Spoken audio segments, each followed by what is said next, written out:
మీకు తెలుసా, మనం వాక్యంను చదువుచుండగా ప్రజలు నిలబొట్టును చూడవలనని నాకు ఒక చిన్న ఆలోచన ఉన్నది. మీరు దాన్ని ఇష్టపడతారా? మన భక్తిని నమ్మకమును చాటునప్పుడు మనము నిలబడతాము. మనం దేశం కొరకు నిలబడతాము. ఇప్పుడు వాక్యం కొరకు ఎందుకు నిలబడకూడదు?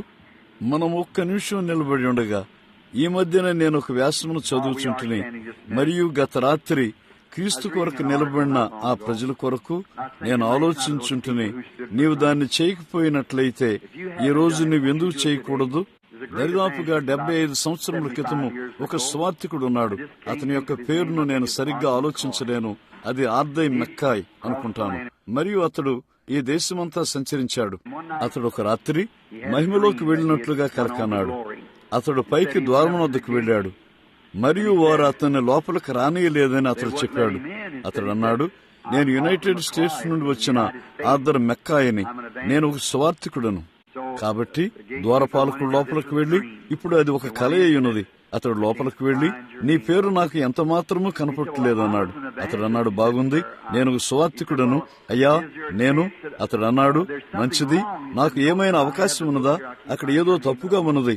అతడు అన్నాడు, లేదయ్యా, ఇక్కడ నా దగ్గర గ్రంథం ఉన్నది, నేను నీ యొక్క పేరును ఏమాత్రమూ కనుగొనలేదు. అతడు అన్నాడు, మంచిది, దాని గురించి నేనేమైనా చేయవచ్చా? అతడు అన్నాడు, నీవు నీ యొక్క వ్యాజ్యమును ధవళ సింహాసనం వద్ద చెప్పుకొనవచ్చును. దేవా, సహాయం చేయము, అక్కడ ఉండుట నాకు ఇష్టం లేదు. అతడు అన్నాడు, మంచిది, అది ఒకటి మాత్రమే నా యొక్క నిరీక్షణ అయితే నేను నా వ్యాజ్యమును అప్పుడు సరిగ్గా చెప్పుకుంటాను. అప్పుడు అతడు దూరముగా వెళ్లినట్టు తలంచాడు. సరిగ్గా అతడు ప్రార్థించగా అది చీకటిగా ఉండి మరీ ఇంకా చీకటి ప్రకాశముగా మారింది. ఒక నిర్ణీతమైన స్థలములో అది ఎక్కడనూ ఆగినట్లుగా ఆ వెలుగు కనపడలేదు. అయితే అతడు తిన్నగా ఆ వెలుగు మధ్యలో ఉన్నాడు. ఆయన అన్నాడు, నా యొక్క తీర్పు సింహాసనం సమీపించున్నదెవరు? అతడు అన్నాడు, నేను ఆర్దర్ మెక్కాయ్ను, నేను ఒక సువార్తికుణ్ణు, అనేక ఆత్మలను దేవుని రాజ్యమునకు పంపాను. ఆయన అన్నాడు, నీ పేరు గ్రంథమందు మీద కనపడలేదా? లేదు. ఆయన అన్నాడు, అలాగైతే నా న్యాయస్థానంలో నీవు చెప్పుకుంటావా? అవునయ్యా, నీవు న్యాయాన్ని పొందుతావు. నా చట్టముల ద్వారా నేను నీకు తీర్పు చేస్తాను. ఆర్దర్ మెక్కాయ్, నీవెన్నడైనా అబద్ధం చెప్పావా? అతడు అన్నాడు, నేను ఆ వెలుగులో నిలబడి వరకు నేను ఒక చాలా చక్కని వ్యక్తిని అనుకున్నాను. అతడు అన్నాడు, ఆ వెలుగు సన్నిధిలో నేను ఒక పాపినై ఉన్నాను. మనమందరము అలాగే ఉంటాము. ఇప్పుడు నేను భద్రంగా ఉన్నానని నీవు అనుకుంటావు. అయితే నీవు అక్కడికి వచ్చే వరకు వేచి ఉండు. ఆయన ఇక్కడ అభిషేకించుండగా అది ఎలాంటి భావనగా ఉంటుందని నీవు అనుకుంటావు. నీవెంత చిన్నవాడవని భావిస్తావో, మరి ధవళ సింహాసనం తీర్పునొద్ద అది ఎలా ఉంటుంది? ఆయన అన్నాడు, నీవెన్నడైనా అబద్ధం చెప్పావా? అతడు అన్నాడు, నేను సత్యవాదినయ్యుండి ఉన్నానని తలంచాను, కానీ కొన్ని చిన్న చిన్న పచ్చి అబద్ధాలను నేను తలంచాను. అవి అక్కడ నల్లగాను మరియు పెద్దవుగాను మారాయి. అతడు అన్నాడు, అవునయ్యా, నేను అబద్ధం ఆడాను. ఆయన అన్నాడు, నీవెన్నడైనా దొంగిలించావా? అతడు అన్నాడు, దాని గురించి నేను యథార్థంగా ఉన్నానని నేను తలంచాను, మరియు నేను ఎన్నడూ దొంగిలించలేదు. కానీ ఆ వెలుగు యొక్క సన్నిధిలో నేను కొన్ని వ్యవహారాల్లో నేను కొన్ని లాక్కున్నవి సరిగ్గా లేవు. అతడు అన్నాడు, అవునయ్యా, నేను దొంగిలించాను. ఆయన అన్నాడు, నా తీర్పు. అతడు సరిగ్గా అతని శిక్షను వినుటకు సిద్ధంగా ఉన్నాడు. సాతానుకు మరియు అతని దూతలకు సిద్ధపరిచిన నిత్యాగ్నిలోనికి పొమ్ము. నా ప్రతి ఎముక విడిపోయినట్లుగా వచ్చున్నది. అప్పుడు నా జీవితంలో నేను ఎన్నడూ వినని అతి మాధుర్యమైన స్వరమును విన్నాను. నేను తిరిగి చూడగా నేనెన్నడూ చూడని అతి మాధుర్యమైన ముఖమును నేను చూశాను. ఒక తల్లి ముఖం కంటే అతి మాధుర్యమైన ముఖము.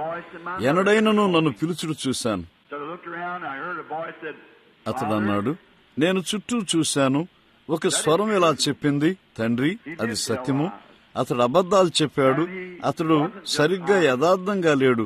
కానీ భూమి మీద అతడు నా కొరకు నిలబడ్డాడు. ఇప్పుడు నేను అతని స్థానంలో నిలబడతానన్నాడు. అక్కడ అదే సంభవించాలని నేను కోరతాను. ఇప్పుడు నేను ఆయన కొరకు నిలబడగోరతాను. అదే ఆ సమయం వచ్చినప్పుడు ఆయన నా స్థానంలో నిలబడతాడు. ఆదికాండము నుండి 22వ అధ్యాయము 15, 16, 17, 18 వచనములు మనం చదువుదాం.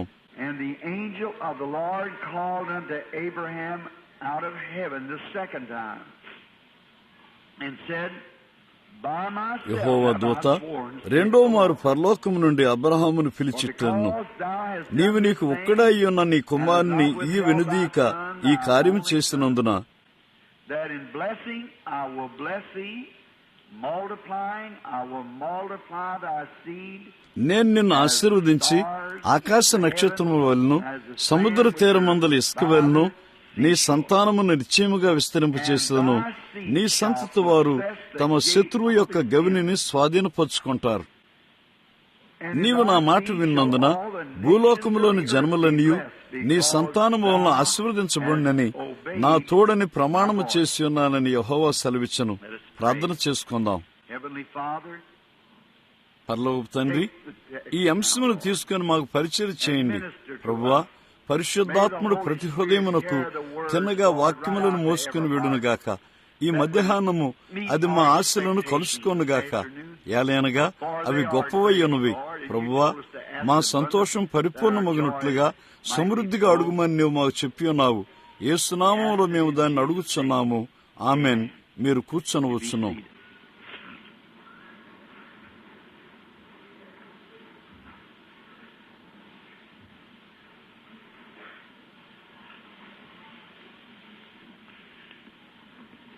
కొన్ని క్షణాల పాటు నేను తప్పక దీన్ని ఒక అంశంగా పిలువగోరినట్లయితే నా స్వరం బలహీనముగా ఉన్నది.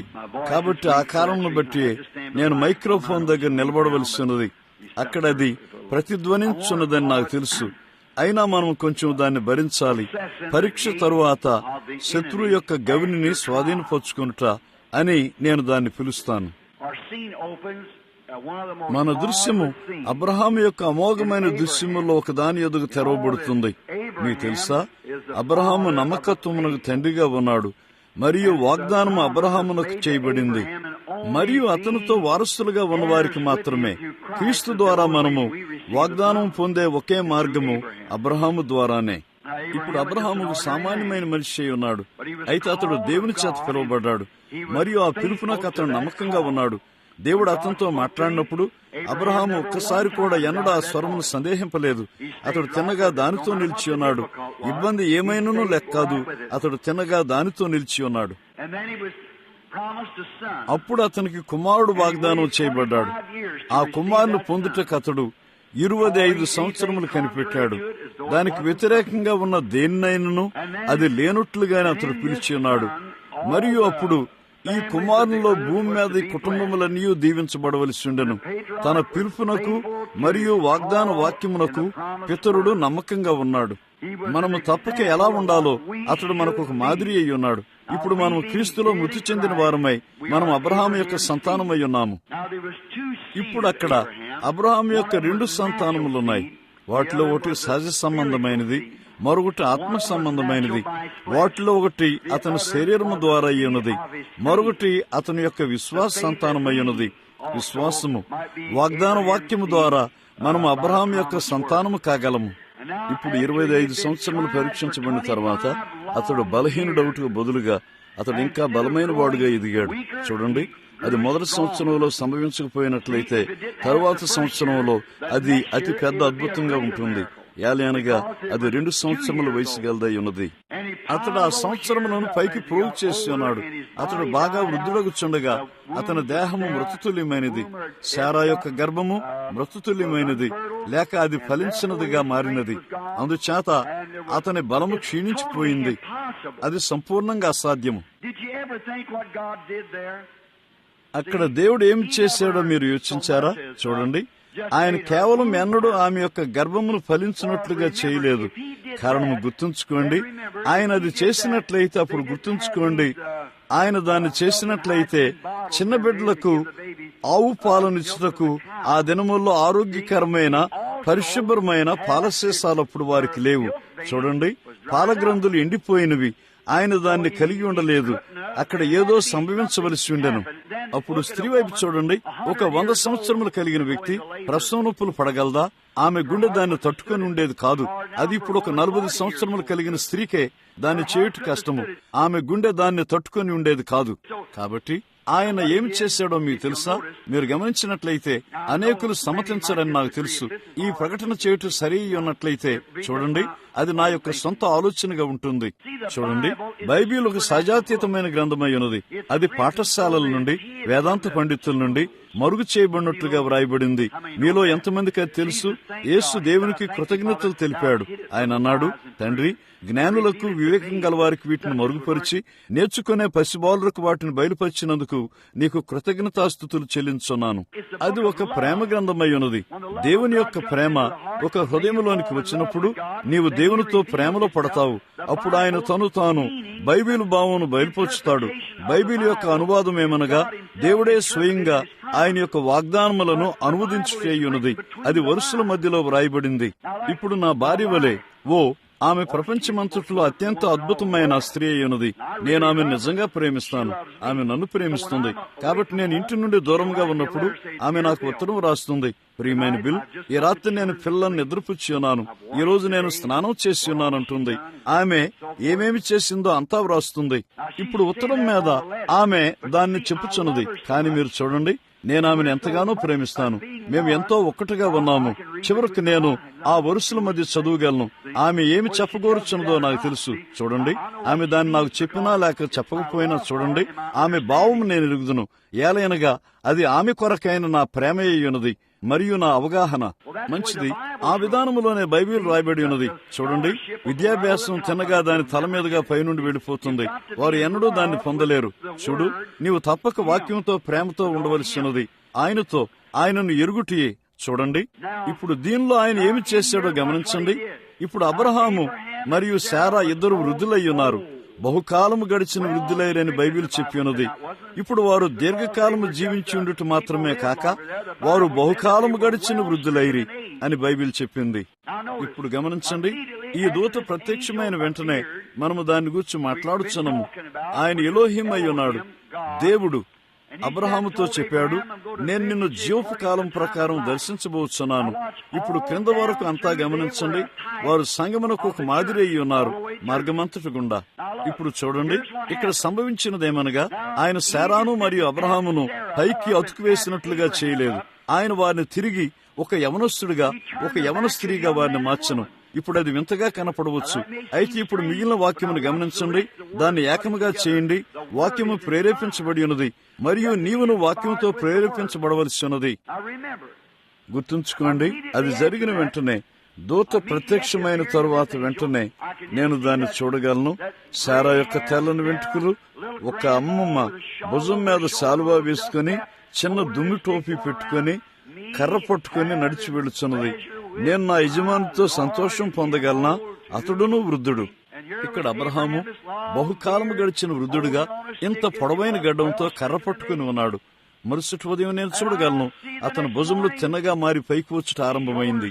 గూనిపోయి వీపు పైకి వచ్చింది. ఆమె వెంట్రుకలు మారుట ఆరంభమైంది. వారు తిరిగి ఒక యవనస్తుడిగా, ఒక యవన స్త్రీగా మారి ఉన్నారు. అబ్రహాం యొక్క రాజసంతానమునకు ఆయన ఏమి చేయబోతున్నాడో అది సరిగ్గా చూపుతుంది. చూడండి, అప్పుడు మనము మార్పు చెంది రెప్పపాటులో ఏకముగా పైకి కొనపబడుదుము. ఏమి సంభవించి ఉన్నదో గమనించండి. ఇప్పుడు దీన్ని మీకు నన్ను రుజువు చేయనీయండి. ఇప్పుడు వారు గొమోరాలో ఉన్నారు. ఇప్పుడు అక్కడ నుండి ఫిలిస్తీ దేశంలోనికి గెరారుకు ప్రయాణం చేశారు. మీరు గమనించారా? అది ఎంత దూరం ఉన్నదో మీ పట్టణంలో మీరు గుర్తుపెట్టండి. ఆ వయస్సులో ఉన్న వృద్ధ దంపతులకు ఒక పెద్ద ప్రయాణం. అప్పుడు అదియుగాక ఫిలిస్తీ దేశంలో అబీమెలెకు అని పేరు గల ఒక యవ్వన రాజు ఉన్నాడు. అతడు ఒక భార్య కొరకు ఎదురు చూస్తున్నాడు. అతడు ఆ అందమైన ఫిలిస్తీ బాలికలందరిని కలిగిండును. అయితే అతడు ఈ అమ్మమ్మను చూసినప్పుడు ఆమె చూచుటకు సౌందర్యవతిగా ఉన్నది. అతడు అన్నాడు, అతడు ఆమెతో ప్రేమలో పడ్డాడు. ఆమెను వివాహం చేసుకోగోరాడు. అది నిజము. ఆహా, చూడండి, ఆమె అందంగా ఉన్నది. చూడండి, ఆమె తిరిగి యవన స్త్రీగా మారింది. గమనించండి, ఆమె కుమారుని కనవలసి ఉండెను. దేవుడు ఆమెను నూతన సృష్టిగా మార్చెను మరియు ఆమె ఈ బిడ్డను పెంచవలసి ఉండెను. గుర్తుంచుకోండి, అబ్రహాము అతని శరీరం ఎంతో మృతమై ఉన్నది. ఇస్సాకు 45 సంవత్సరముల వయసులో శారా చనిపోయి ఉన్నది. శారా చనిపోయినప్పుడు అని నేను నమ్ముతాను. దాని తరువాత అబ్రహాం మరొక స్త్రీని వివాహం చేసుకున్నాడు. కుమార్తెలు కాక 7 కుమారులను కన్నాడు. ఆమెన్. చూడండి, వరుసల మధ్య చదవండి. అది ఒక మాదిరి అయ్యున్నది. అబ్రహాం యొక్క పిల్లలందరికీ ఆయన ఏమి చేయబోతున్నాడో అది అక్కడ చూపుతుంది. ఇప్పుడు తిన్నగా మనము దాన్ని సమీపించబోతున్నాము. కాబట్టి మన వంగిపోయిన భుజము మరియు సమస్తము ఏ భేదమును చేయదు. స్నేహితులారా, మన తెల్లని వెంట్రుకలు అది ఏమై ఉన్నప్పటికీ అది ఇప్పుడు లెక్క కాదు. మనము వెనుకకు చూడము. మనము దేవుని యొద్దకు వచ్చున్నామో దాని యొద్దకు ముందుకు చూద్దాం. గుర్తుంచుకోండి, మనము చూస్తున్న ఈ సూచన వాగ్దాన కుమారుడు ఉనికిలోనికి రాకముందు అది అబ్రహాము మరియు శారా సూచన చివరి గుర్తయ్యున్నది. ఆ గడియనొద్ద మనం ఉన్నామని నమ్ముతాను. ఈ పితరుడు, ఈ పిల్లవాడు పుట్టిన తర్వాత 12 సంవత్సరముల వయసు గల ఇస్సాకుని మీరు ఊహించగలరా? చక్కని చిన్న ఉంగరాల జుట్టు కలిగిన బాలుడు, చిన్న గోధుమ రంగు కళ్ళు. ఆ తల్లి ఎలాంటి అనుభూతిని కలిగి ఉందో నేను ఊహిస్తాను. అందమైన యవన స్త్రీ, అలాగే అతని తండ్రి. ఒక దినమున దేవుడిప్పుడు అన్నాడు, ఒక ఉదాహరణకు మనం మార్గమునకు ఎంతో దూరముగా ఉన్నాము. ఆ గడి రావలసి ఉన్నది. నేను నిన్ను జన్మలకు తండ్రిగా చేసి ఉన్నాను ఆ కుర్రవాడి ద్వారా. అయితే నీవు ఆ కుర్రవాడిని నీవు చూపించబో కొండ శిఖరమునకు తీసుకుని వెళ్లి నీవు అతను ఒక బలిగా చంపాలి. మీరు దాన్ని ఊహించగలరా? ఇప్పుడు అలాంటి పరీక్షకు నువ్వు వెళ్ళవలనని నీవెన్నడూ అడగబడలేదు. ఆయన దాన్ని ఇప్పుడు చేయుడు. అవి మాదిరులు, ఛాయలయ్యున్నవి. అబ్రహాం భయపడ్డా? లేదండి. అబ్రహాం ఇలా చెప్పాడు, దేవుడు అతను మృతుల్లో నుండి లేపుతాడని నేను పూర్తిగా సమ్మతించి ఉన్నాను. ఏలైనగా మృతుల్లో నుండి ఒకరిని నేను పొందినట్లుగా పొందుతాను. దేవుని యొక్క ఆజ్ఞలు దీన్ని చేయవలని చెప్పినట్లయితే నేను దానికి నమ్మకంగా నిలిచి ఉన్నాను. అది నేను కుమారుని పొందుటకు అది చెల్లించబడి ఉన్నది. ఒక రూపముగా నేను దాని నుండి అతను పొంది ఉన్నాను. దేవుడు అతను మృతుల్లో నుండి లేపుటకు సమర్థుడై ఉన్నాడు.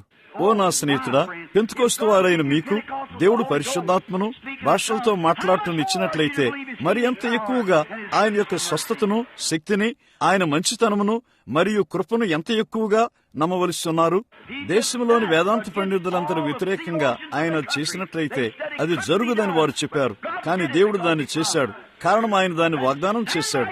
అలాగైతే నీ యొక్క తుపాకీతో, నీ వాక్యముతో, నీ ఖడ్గముతో నిలబడము. దేవుడు వాక్యమును నమ్ముము. దేవుడు ఆ ప్రకారం చెప్పి ఉన్నాడు మరియు అది దాన్ని పరిష్కరించును. గమనించండి, అతన్ని తీసుకుని అక్కడి నుండి కంచర గాడిదలతో 3 దినములు ప్రయాణం చేశాడు. ఇప్పుడు నేను నడవగలను. నేను పర్యవేక్షకుడిగా ఉన్నప్పుడు నేను ప్రతిరోజు అరణ్యం గుండా 30 మైళ్ళు నడిచాను. ఇప్పుడు మాట్లాడాలంటే మనము ప్రయాణ వాహనాలున్నాయి మనకి. అయితే ఆ మనుషుల యొక్క రవాణా ఒక గాడిద ద్వారా కాని లేక నడుచుట ద్వారా గాని మాత్రమే అయ్యున్నది. మరియు అతడు ఉన్న స్థలము నుండి 3 రోజులు ప్రయాణం చేశాడు. మరియు అప్పుడు అరణ్యంలో కన్నులెత్తి దూరము నుండి ఆ పర్వతమును చూశాడు. అతడు ఇస్సాకును పట్టుకుని అతని చేతులను బంధించాడు. ఆదికాండం 22లో ఇక్కడ క్రీస్తు ఒక మాదిరిగా ఉంది. బంధింపబడి పర్వతం మీదకి నడిపించబడ్డాడు. యేసు వలె పర్వతం మీదకి నడిపించబడ్డాడు. కల్వరి పర్వతం నిజానికి దేవుడు తన యొక్క సొంత కుమారుని ఇచ్చుటకు ఒక మాదిరిగా ఉన్నది. కానీ అతడు పైకి వెళ్ళినప్పుడు అతడు విధేయుడిగా ఉన్నాడు. ఇస్సాకుకు ఒక విధమైన అనుమానం వచ్చింది. అతడు అన్నాడు, తండ్రి, ఇక్కడ కట్టెలున్నాయి, ఇక్కడ బలిపీఠం ఉన్నది, ఇక్కడ నిప్పున్నది, కానీ బలిపశువేది? అబ్రహాము తన మనసులో దాన్ని ఎరిగిన వాడై ఇంకనూ దేవుని వాక్యం అక్కడ నిలబడి ఉన్నది. అతడు అన్నాడు, దేవుడే తన కొరకు బలిపశువును సిద్ధం చేసుకుంటాడు. అతడు ఆ స్థలమును యెహోవా ఈరే అని పిలిచాడు. అతడు తన కుమారుని బంధించినప్పుడు అతడు మరణమునకు విధేయుడిగా ఉన్నాడు. అతడిని బలిపీఠం మీద ఉంచాడు. వరలో నుండి కత్తిని బయటికి లాగాడు మరియు తన సొంత కుమారుని యొక్క ప్రాణము తీయుటకు ప్రారంభించాడు. అతడు అలా చేసినప్పుడు ఏదో అతని చేతిని పట్టుకున్నది. అబ్రహామా, నీ చేతిని నిలుపు అన్నది. మరియు ఆ సమయంలో ఒక పొట్టేలు బా అని వెనుక అరిచింది. పొదలో దాని కొమ్ములు తగులుకొని ఉండెను. నీవెన్నడైనా ఆలోచించావా ఆ పొట్టేలు ఎక్కడి నుండి వచ్చింది? గుర్తుంచుకోండి, ఆ దేశమంతయు సింహములు, తోడేళ్లు, నక్కలతో ఉన్నవి. అవి గొర్రెలను మింగివేసే జంతువులు. అతడు నాగరికతకు ఎంతో దూరములో వెనుక ఉన్నాడు. అప్పుడు ఆ పర్వతం పైన అక్కడ నీరు లేదు. బలిపీఠం కట్టుకు ఆ చుట్టూ రాళ్లను ఏరి ఉన్నాడు. ఆ పొట్టేలు ఎక్కడి నుండి వచ్చింది? చూడండి, అయితే అది ఒక దర్శనం కాదు. అతడు పొట్టేలును చంపాడు. అది రక్తమును కలిగి ఉన్నది. అతడు ఏమని చెప్పాడు? దేవుడు తన కొరకు బలిపశువును సిద్ధం చేసుకుంటాడు. నీవు ఎలా కుర్చీలో నుండి బయటకు రాబోతున్నావు, ఆ ఈడ్పుల రోగము గల బిడ్డ ఎలా స్వస్థపడబోతున్నాడు, లేక ఆ కుర్చీలో ఉన్న నీవు, అక్కడ ఉన్న నీవు, గుండె జబ్బుతో ఉన్న నీవు ఎలా బాగుపడబోతున్నావు, అది ఏ విషయమైనప్పటికీ దేవుడు తన కొరకు సిద్ధపరచుకోగల సమర్థుడు. అబ్రహాము దాన్ని నమ్మి ఉన్నాడు. పితరుడు వాగ్దానమునకు నమ్మకంగా నిలిచి ఉన్నాడు. ఆయన వాగ్దానం ఇచ్చాడు, అదే నీ సంతానము. కారణము, పరిస్థితులతో ప్రమేయం లేకుండా నీవు నా మాటను నమ్మి ఉన్నావు. నీ సంతానము శత్రువు యొక్క గవిని స్వాధీనపరుచుకుంటుంది.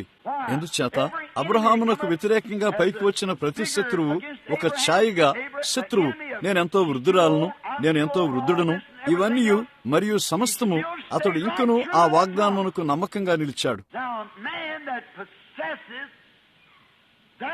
ఇప్పుడు ఆ విశ్వాసం కలిగిన మనిషి పరిస్థితులతో ప్రమేయం లేకుండా ఇంకను అతడు వాక్యం తీసుకుంటాడు. ఇప్పుడు నీవు దాన్ని చేయలేకపోయినట్లయితే అప్పుడు నీవు అబ్రహాం యొక్క సంతానము కాదు. అదే విశ్వాసాన్ని అబ్రహాం కలిగి ఉన్నాడు, అతని సంతానము.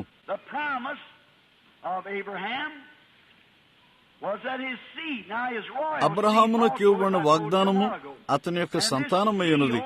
ఇప్పుడు అతని రాజ సంతానము కూడా. కొద్ది క్షణముల క్రితం నేను చెప్పి ఉన్నట్లుగా అబ్రహామునకు ఇచ్చిన ఈ ముద్ర వాగ్దానపు ముద్ర అయ్యున్నది. మరియు ఎఫెసీ 4:30 ప్రకారము పరిశుద్ధాత్మ ద్వారా ముద్రించబొట్ట వారు పరీక్షకు నిలబడిన తరువాత దాన్ని ఆలోచించడానికి ప్రయత్నం చేయండి. అనేక మంది తాము పరిశుద్ధాత్మను కలిగి ఉన్నామని తలస్తారు. మాకు పరిశుద్ధాత్మ ఉన్నదని అనేకులు చెప్పుకుంటారు. అనేక మంది దాని యొక్క సూచనలను, గుర్తులను చూపగలరు. కానీ ఇంకను వారు వాక్యముతో నిలబడలేరు. అది పరిశుద్ధాత్మ కాదు. చూశారా, నీవు ప్రతి మాటను నమ్ముతావు. అప్పుడు పరీక్ష తర్వాత నీవు ముద్రించబడతావు. అబ్రహాములో ప్రతి వాగ్దానము మనము నమ్మినప్పుడు వాగ్దానం నిర్ధారించబట్టుకు అప్పుడు మనం ఆత్మ ద్వారా ముద్రించబడతాము. అదే అతడు చేసిన విధానము. అదే అబ్రహాం అయ్యున్నాడు. తరువాత అప్పుడు మాత్రమే మనము శత్రు యొక్క గవిని స్వాధీనపరుచుకున్నట్టుకు మనము హక్కును కలిగి ఉన్నాము. నీవు మొదట ఆ సంతానముగా మారినంత వరకు నీవు దాన్ని చేయలేవు.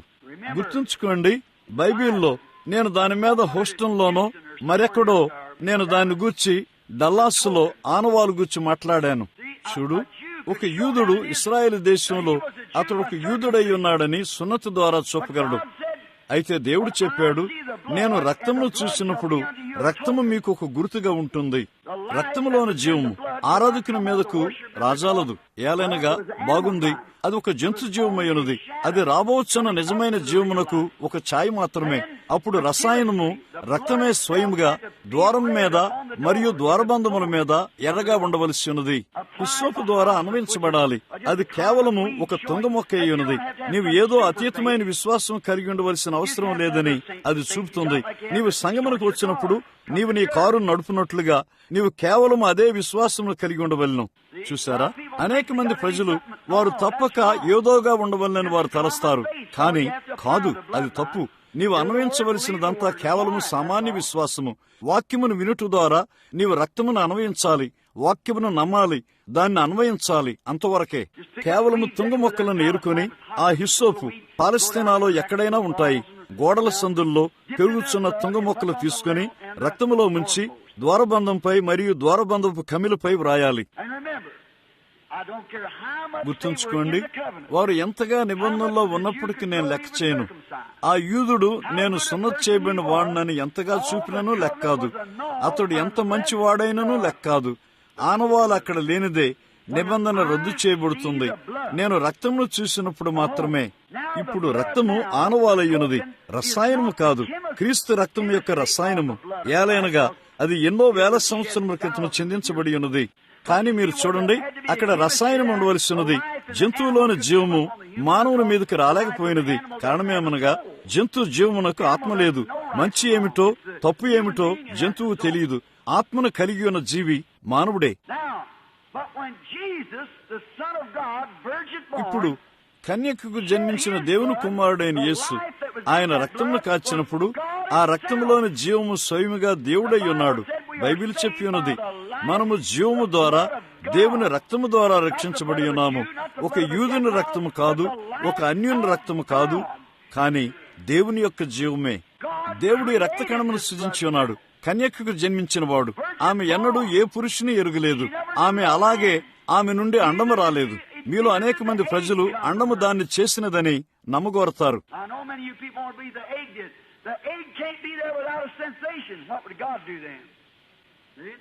స్పర్శ లేకుండా అక్కడ అండం ఉండలేదు. అప్పుడు దేవుడేమి చేశాడు చూడండి. ఆయన అండమును మరియు రక్త కణమును రెండింటినీ సృజించి ఉన్నాడు. అది దేవుని యొక్క గుడారమయ్యుండెను, పరిశుద్ధమైనది. నా పరిశుద్ధిని కుళ్ళు పట్టనీయవు. చూడండి, అండము ఎక్కడి నుండి వస్తుంది? అతని ఆత్మను పాతాళంలో విడిచిపెట్టవు. ఆయన శరీరము పరిశుద్ధమైనది. ఓమై, నీవు చేయలేవు, నీవు దాన్ని నమ్మలేవు. ఎలా నిన్ను నీవు క్రైస్తవునిగా పిలుచుకొనగలవు? మనము దేవుని యొక్క రక్తం ద్వారా రక్షణ పొంది ఉన్నాము. అక్కడే నా విశ్వాసం ఉంచబడి ఉన్నది. అక్కడ ఒక ప్రవక్త రక్తంలోనికి నడిచి వెళ్ళుట కాదు, ఒక సామాన్య మానవుని రక్తంలోనికి నడిచి వెళ్ళుట కాదు, లేక ఒక ఉపదేశకుడు, ఒక వేదాంత పండితుడు కాదు. మనం అక్కడ దేవుని యొక్క రక్తంలోనికి నడిచి వెళతాము. దేవుడు ఆ రీతిగా చెప్పి ఉన్నాడు. ఆయన మానవుడైనాడు. ఆయన తన తీరమును మార్చి ఉన్నాడు. ఆయన తన గుడారమును మనతో ఇక్కడకు చాపి పరిచి ఉన్నాడు మరియు మనలో ఒకడుగా మారి ఉన్నాడు. ఆయన మన యొక్క రక్త సంబంధి విమోచకుడు. ఆయన మనకు సమీప బంధువు కావలసి ఉండును. ఏలైనగా అది చట్టము. దేవుడు మానవుడై మన మధ్య నివసించాడు. అది ఎలాగో గమనించండి. ఇలా చేయటం ద్వారా ఆయన నుండి ఆయన వచ్చున్నాడు. ఆయనే దేవుడై ఉన్నాడు. ఆత్మ మరియు ఆత్మ విశ్వాసిగా మన మీదకు వచ్చున్నది. అందుచేత మన బలి అర్పణలో ఉన్న జీవము మనం అదే జీవముతో గుర్తించబడినాము. అలాగైతే దేవుని యొక్క జీవం ప్రజల మధ్య కదులాటు చూసి అది మన బలి అర్పణ గుర్తింపుగా ఉన్నప్పుడు ఎలా వారు దాన్ని ఒక అపవిత్రాత్మని పిలవగలరు? నా యందు విశ్వాసం ఉంచువాడు నేను చేయి క్రియలు అతడును చేస్తాడు. బలి అర్పణపై ఆయన యొక్క జీవము తిరిగి వస్తుంది.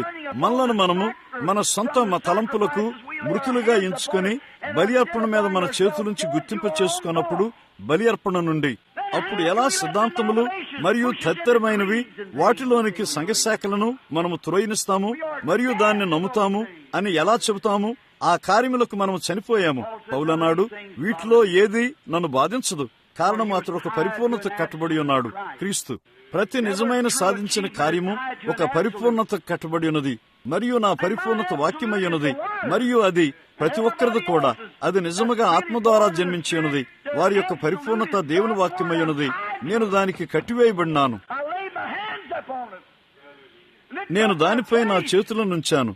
అది నా యొక్క స్థానమును తీసుకున్నది మరియు నేను ఆయనతో నన్ను నేను గుర్తింపు చేసుకున్నాను. ఆయన మనతో తను తాను గుర్తింపు చేసుకుంటానని వాగ్దానం చేశాడని మనకు తెలుసు. అది నిజమైన విశ్వాసం తెస్తుంది. నీ సొంత విశ్వాసం కాదు, కానీ ఆయన విశ్వాసం. అది నీవు నియంత్రణ చేయలేనిదయ్యున్నది. ఆయన దాన్ని చేస్తాడు. ఇప్పుడు గమనించండి, అప్పుడు మాత్రమే వాగ్దానం చేయబడింది. నీవు ఎన్ని సంఘముల్లో చేరినప్పటికీ, నీవు ఎన్నిసార్లు బాప్తిసం పొందినప్పటికీ లెక్క కాదు. నీవు ముందుకు ముంచబడినా వెనుకకు ముంచబడినా, నీవు కోరిన ఏ విధంగా బాప్తిసం పొందినా లెక్క కాదు. నీవు ముద్రించబడినంత వరకు నీవు అర్పణతో సంయుక్తమైనట్లు నిన్ను నీవు పిలుచుకుని హక్కు నీకు లేదు. దేవుని యొక్క ముద్ర ఏమిటి? ఎఫెసీ 4:30 చెబుతుంది, దేవుని పరిశుద్ధాత్మను దుఃఖపరచుకుడి. విమోచన దినం వరకు ఆయన యందు మీరు ముద్రించబడి ఉన్నారు. ఒక ఉద్యమం నుండి మరొక ఉద్యమం వరకు కాదు, కానీ నీవు తిరిగి విమోచించబడు దినం వరకు నీవు శాశ్వతంగా ముద్రించబడి ఉన్నావు. మరియు గుర్తుంచుకోండి, నీవెన్నడూ దేవుని యొక్క తలంపులో ఉండనట్లయితే నీవు దేవునితో ఎన్నడూ ఉండలేదు. ఆయన ఒక విమోచకుడై ఉన్నాడని మీలో ఎంతమందికి తెలుసు? బాగున్నది. అలాగైతే విమోచించబడినది ఏదైనా అది ఎక్కడి నుండి పడిపోయిందో అక్కడికి తిరిగి రావాల్సి ఉన్నది. కాబట్టి ఆయన మనల్ని విమోచించడానికి వచ్చి ఉన్నట్లయితే ఎలా మనం ఒకప్పుడు విమోచన లేని వారంగా ఉండి మనమందరం పాపములో జన్మించి అతిక్రమములో రూపుదిద్దబడి అబద్ధములాడుచు లోకమునకు వచ్చాము.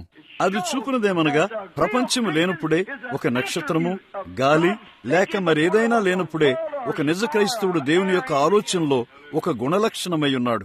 అది నిత్యమై ఉన్నది మరియు మనల్ని తిరిగి విమోచించుటకు ఆయన వచ్చాడు. అది దేవుని యొక్క తలంపు ఒక మాటగా పలుకుబడింది, ప్రత్యక్షపరచబడినది. ఆయన తలంపునకు తిరిగి తెచ్చాడు. రక్త సంబంధియకు విమోచకుడు. ఆ కారణమును బట్టి దేవుడే స్వయంగా మనల్ని విమోచించుటకు మనలో ఒకని వంటి వాడయ్యాడు. ఏదియూ దాన్ని చేయలేకపోయాను, ఒక దూత దాన్ని చేయలేకపోయాను, ఇంకా ఏదియూ చేయలేదు. ఆయన కిందికి దిగి వచ్చి మనల్ని విమోచించుటకు మనవలే శోధించబడ్డాడు. ఇప్పుడు గమనించండి, అబ్రహాం యొక్క సహజ సంతానము. ఆ సహజ సంతానములో కొందరు మనం పరీక్షిద్దాం. ఆ సహజ సంతానమైన ఇస్సాకుతో ఆయన వాక్యమును పాటించున్నాడేమో మనం చూద్దాం. ఏ ప్రశ్న లేకుండా దేవుని యొక్క సంపూర్ణ వాగ్దానము నమ్మి ఉన్న సహజ సంతానములో కొందరు మనం పరీక్షిద్దాం. ఇప్పుడు గుర్తుంచుకోండి, అక్కడ వేల కొలదిగా వేల కొలది సార్లు వేల మంది విస్తరించబడి సున్నతి మరియు సమస్తం పొందిన వారు ఇంకనూ అబ్రహాం యొక్క సంతానము కాదు. నిశ్చయముగా బాహ్యముగా యూదుడైన వాడు యూదుడు కాదు, కానీ అంతరంగంలో యూదుడైన వాడే. వారిలో అనేక మంది తప్పిపోయారు, ఘోరముగా విఫలమయ్యారు. చూడండి, అరణ్యములో వారన్నారు, పస్కా పండుగ దినమున జీవజలపు ఊటనొద్ద పరిశుద్ధ యోహాను 6వ అధ్యాయం వారందరూ ఆనందించిరి. యేసన్నాడు, అరణ్యములో ఉన్న బండను నేనే, పరలోకములోని దేవుని నుండి దిగివచ్చిన జీవాహారము నేనే. ఒకడు దాన్ని భుజించిన యెడల వాడు చనిపోడు. వారన్నారు, 40 సంవత్సరములు మా పితరుల అరణ్యములో మన్నా తిన్నారు. ఆయన అన్నాడు, వారిలో ప్రతి ఒక్కరూ చనిపోయారు. ఆ మాటను తీసుకుని దాని భావం ఏంటో చూడండి. శాశ్వతంగా వేరు చేయబడ్డారు. ఇంకను వారు అబ్రహాం యొక్క సంతానమై ఉన్నారు. మరణమనగా భావము వేరు చేయబుట్ట, నాశనమొగుట, సంపూర్ణంగా నాశనమొగుట, సంపూర్ణంగా ధ్వంసము చేయబుట్ట. వారిలో ప్రతి ఒక్కరు చనిపోయారని యేసు అన్నాడు. అయినను వారు సున్నతి చేయబడిన యూదులు. చూడండి, దయనీయమైన జనులారా, మీరు కేవలం మెథడిస్టు, బ్యాప్టిస్టు, ప్రెస్బిటేరియన్ అయినందున, ఒక చిన్న ఒప్పుకోలును అలాంటి దాన్ని కలిగి ఉన్నందున మనము నమ్మినట్లుగానే సరిగ్గా దెయ్యము నమ్ముతుంది. అయితే నీవు తప్పక దానితో గుర్తింపబడాలి. పరిశుద్ధాత్మతో ముద్రించడం ద్వారా దేవుడు తప్పక దానికి సాక్ష్యం ఇయ్యాలి. వాక్యమునకు ప్రశ్న వేయట్లేదు. మంచిది, ఇప్పుడు అది మరొక దినం అయ్యున్నది అని నీవంటే అక్కడ ఏదో తప్పున్నది. ఒక మనిషి పరిగెత్తుకుంటూ వచ్చినప్పుడు మరియు వెలుగు ప్రకాశించుందని నీవు అతనికి చెప్పినప్పుడు, అతడు ఇంటి కింది భాగమునకు పరిగెత్తి వెళ్లి, నేను వెలుగును తులసివేస్తున్నాను అని అంటే, నాకది వద్దంటే, వెలుగు అనేది అక్కడ లేదని నేను దాన్ని నమ్మనంటే, ఆ మనిషితో ఏదో పొరపాటున్నది. అతడు మానసికంగా తలకిందులైనాడు. వెచ్చటి కిరణములను మరియు జీవమిచ్చు వనరులను అతడు తృణీకరించినట్లయితే అతనిలో మానసిక లోపమున్నది.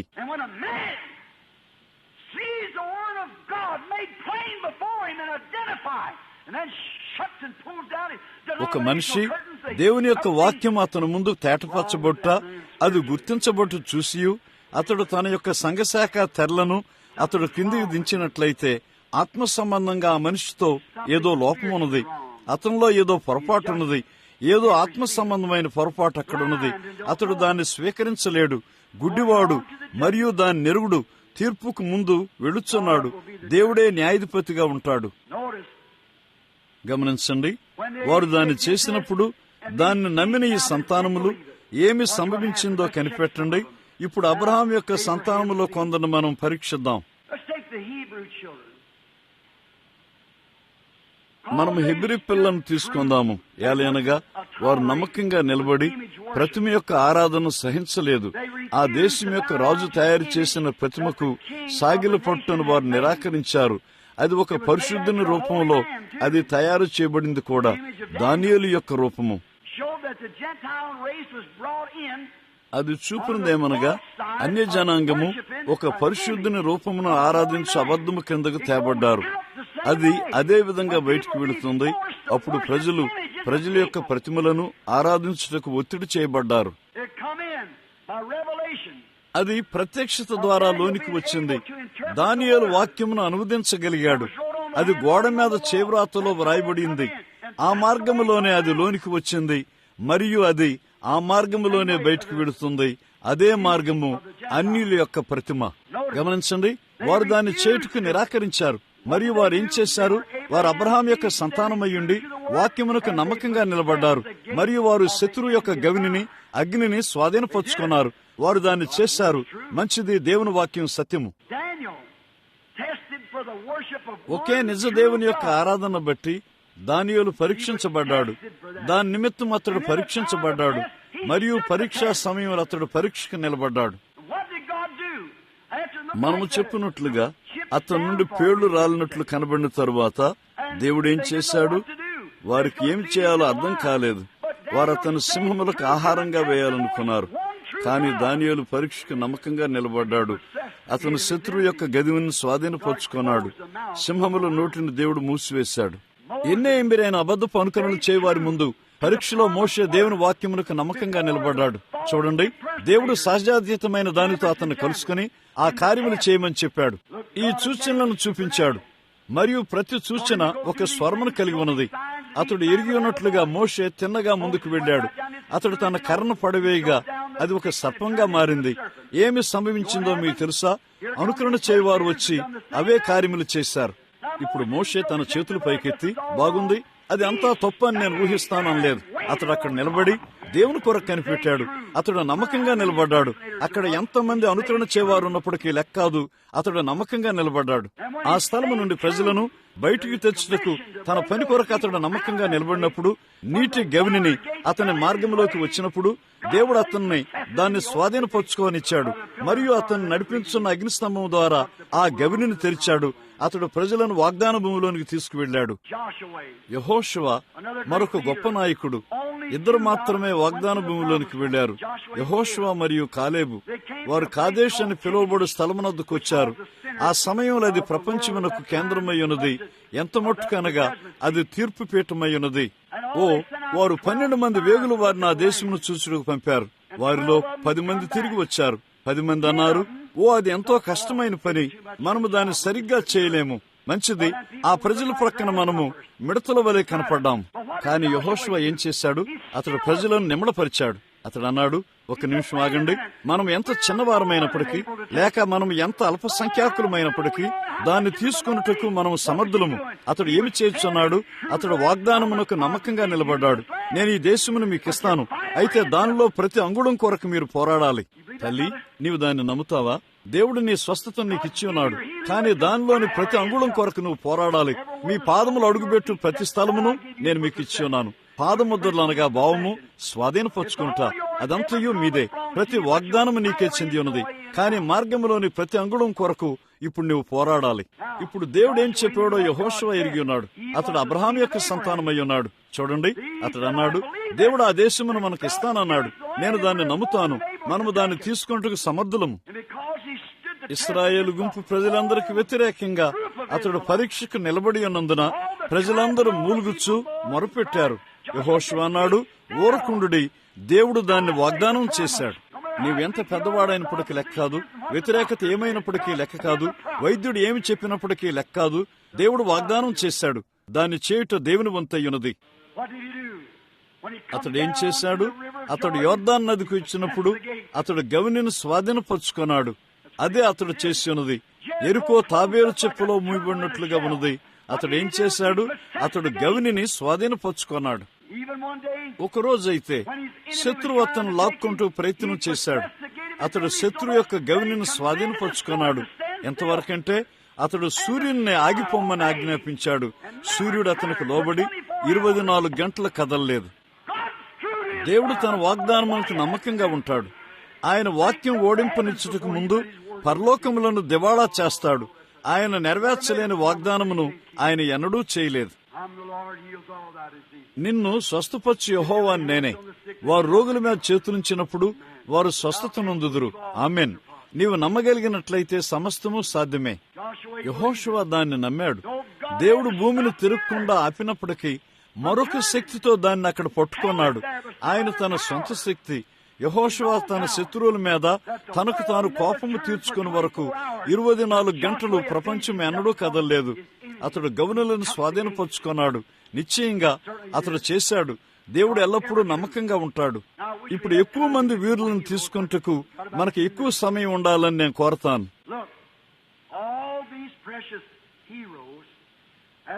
చూడండి, ఈ ప్రశస్తమైన వీరులందరూ వారున్నట్లుగా వారు గొప్ప విశ్వాస వీరులై ఉన్నారు. వారందరూ మరణపు గవిని దగ్గర చనిపోయారు. వారందరూ మరణపు గవిని దగ్గర నశించారు.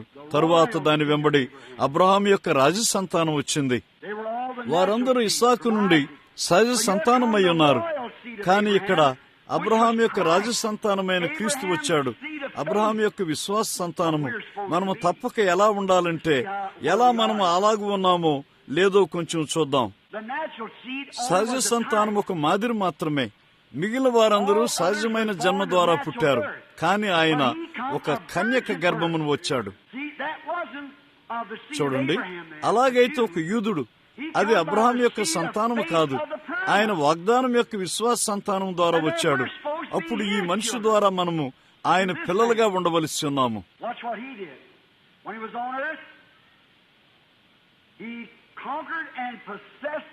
ఆయన ఏమి చేశాడో గమనించండి. ఆయన భూమి మీద ఉన్నప్పుడు శత్రువు కలిగి ఉన్న ప్రతి గవిని ఆయన జయించాడు మరియు వాక్యం ద్వారా స్వాధీనపరుచుకున్నాడు. ఆయన రోగమన్న గవిని మన కొరకు జయించాడు. ఆయన దాన్ని చేయుటకే వచ్చి ఉన్నాడు. ఆయన రోగులను జ్ఞాపకం చేసుకుని ఆయన ఆ గవిని జయించాడు. నీవు దాన్ని జయించవలసిన పని లేదు, ఆయన దాన్ని జయించాడు. ఇతరులు వారి సొంత గవినులను జయించవలసి ఉన్నారు, కానీ నీవు జయించవలసిన పని లేదు, అది ఇదివరకే జయించబడింది. ఆయన రోగం యొక్క గౌనులను జయించాడు. రోగము పాపం యొక్క గౌనులను ఆయన జయించి ఆయన ఏం చేశాడు? ఆయన ఏం చేస్తానని చెప్పాడు? భూమి మీద మీరు దేన్ని అడుగుతారో, భూమి మీద మీరు దేన్ని బంధిస్తారో ఆయన దాన్ని పరలోకంలో బంధిస్తాడు. గవినికి తాళపు చెవులను మనకిచ్చాడు. వాక్యము ద్వారా ఆయన శోధనను గవిని జయించాడు. మరియు తాళపు చెవులేమనగా అపవాదిని ఎదురించుడి, వాడు మీ యొద్ద నుండి పారిపోతాడు. అదంతా ఆయన జయించాడు. ప్రతి రోగమును జయించాడు. ఆయన మరణమును జయించాడు. ఆయన పాతాళమును జయించాడు. ఆయన మరణమును మరియు పాతాళమును జయించాడు. ఇతరులు జయించలేని దాన్ని ఆయన జయించాడు. కారణము వారు సహజ సంతానమై ఉన్నారు. ఇది ఆత్మ సంబంధమైన సంతానము. ఆయన సమాధి అని గవిని జయించాడు మరియు మన నీతీకరణ కొరకు 3వ దినమును తిరిగి లేచాడు. మరియు ఇప్పుడు మనం అత్యధికమైన జయశాలురము. మనము ఒక స్వాస్థ్యముగా మనము తిన్నగా దానిలోనికి నడిచి వెళతాము. అత్యధికమైన జయశాలురము. ఇప్పుడు మనం ఓడించబడిన శత్రువుతో వ్యవహరిస్తున్నాము. వ్యాధి ఓడించబడింది, మరణము ఓడించబడింది, నరకము ఓడించబడింది, సమస్తము ఓడించబడింది.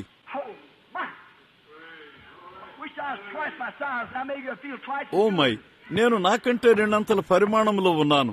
ఇప్పుడు బహుశా నేను 2 అంతల మంచి అనుభూతిని పొందాను. మనము జయించబడిన శత్రువుతో వాదిస్తున్నాము. అతని యొక్క తలను నరికివేయుటకు వారు ఒక రాతి బండను కట్టినప్పుడు ఆశ్చర్యం కాదు, పౌలు ఇలా చెప్పగలిగాడు, ఓ మరణమా, నీ ముల్లెక్కడా?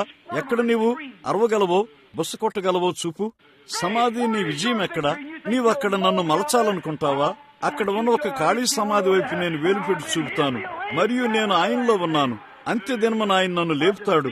ఓడించబడిన ఒక శత్రువు అబ్రహాం యొక్క రాజ సంతానము. ఇప్పుడు సహజమైన సంతానం దాని వైపు వేలుపెట్టి చూపలేదు, కానీ రాజ సంతానము జయించగలదు. ఇదివరకే జయించింది. ఏలయనగా ఆయన మన ముందుగా వెళ్లి మన కొరకు ప్రతి గవిని జయించాడు. ఇప్పుడు ఆయన 2000 సంవత్సరముల తర్వాత ఆయన బలిష్ఠుడైన జయశాలిగా మన మధ్య నిలబడి ఉన్నాడు. ఆయన రోగమును జయించాడు. ఆయన శోధనను జయించాడు. ఆయన ప్రతి శత్రువును జయించాడు. ఆయన మరణమును జయించాడు. ఆయన పాతాళమును జయించాడు. ఆయన సమాధిని జయించి తిరిగి లేచాడు. మరియు 2000 సంవత్సరముల తర్వాత బలిష్ఠుడైన జయశాలిగా ఈ మధ్యాహ్నం మన మధ్య నిలబడి తను తాను గుర్తింపు చేసుకునిచున్నాడు. ఆమెన్. అబ్రహాం యొక్క రాజసంతానమునకు ఆయన సజీవుడని, ఆయన వాగ్దానము సత్యమని రుజువు చేస్తూ ఆయన ఇంకను ఇక్కడ సజీవుడుగా ఉన్నాడు. ఓమై, శత్రువు, ఆయన శత్రువు యొక్క గవిని జయించాడు. ఆ సంతానానికి తను తాను ఎవరై ఉన్నారో సత్యమని రుజువు చేయుటకు ఇక్కడ ఆయన సజీవుడుగా ఉన్నాడు. ఆ ఎన్నుకొనబడిన విత్తనములు దాన్ని చూడగలవు. ఆయన దాన్ని జయించాడు.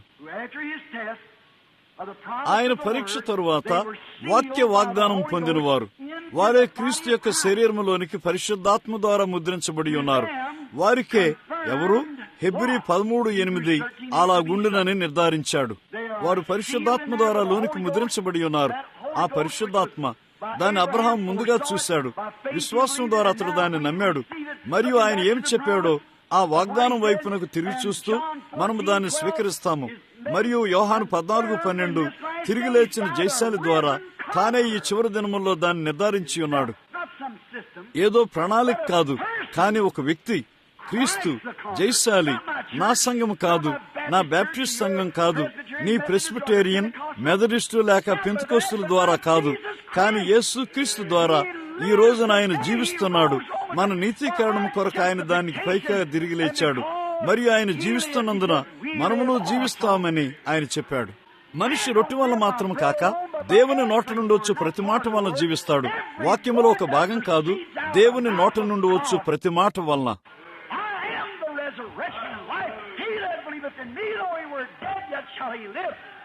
పునరుద్ధానమును మరియు జీవము నేనే. నా యందు విశ్వాసముంచువాడు చనిపోయినను బ్రతుకును, బ్రతికి నా యందు విశ్వాసముంచువాడు ఎన్నటికీ చనిపోడు. దీన్ని నమ్ముతావా? ప్రతి శత్రువు గవిని తీసుకోము. బాస్వత్ ఎలా జయించగలిగాడు? దేవుడు. బాస్వత్ జైశాలిలో ఉన్నాడు. మరియు ఆ కారణం బట్టి అతడు అన్నాడు, నా జీవితంలో అత్యంత సంతోషకరమైన గడియ ఇప్పుడే.